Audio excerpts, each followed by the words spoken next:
ഒരു കാര്യം തീവ്രമായി ആഗ്രഹിക്കുന്നതിനെ നമ്മൾ മാനിഫെസ്റ്റേഷൻ്റെ ഒരു ഫസ്റ്റ് സ്റ്റെപ്പായിട്ട് പറയും. എന്നാൽ എന്താണ് ഇതിന് OCDയുമായിട്ട് ഡിഫറൻസ്?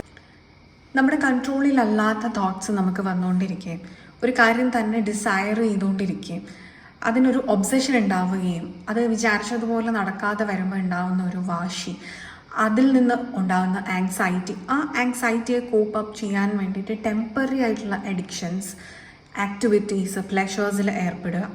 എന്നാൽ മാനിഫെസ്റ്റേഷൻ എന്താണ്? വിചാരിക്കുന്ന ആഗ്രഹം ലെറ്റ് ഗോ ചെയ്യുകയും നമ്മുടെ കൺട്രോളിലല്ലാത്ത കാര്യങ്ങൾ യൂണിവേഴ്സിലേക്ക് സറണ്ടർ ചെയ്യുകയും അത് നടക്കേണ്ട സമയത്ത് ഒരു ഡിവൈൻ ടൈമിങ്ങിൽ നമ്മളിലേക്ക് വരുമെന്ന ഉറച്ച വിശ്വാസം ഉണ്ടാവുകയും മാനിഫെസ്റ്റ് ചെയ്ത കാര്യങ്ങളെ വിട്ട് കളഞ്ഞിട്ട് നമ്മളുടെ അടുത്ത ആക്ടിവിറ്റീസിലേക്ക്, കർമ്മങ്ങളിലേക്ക്, അടുത്ത കാര്യങ്ങളിലേക്ക് ഈസി ആയിട്ട് സ്വിച്ച് ചെയ്യാൻ സാധിക്കുകയും ചെയ്യുന്നതാണ് manifestation and OCD in A spiritual context.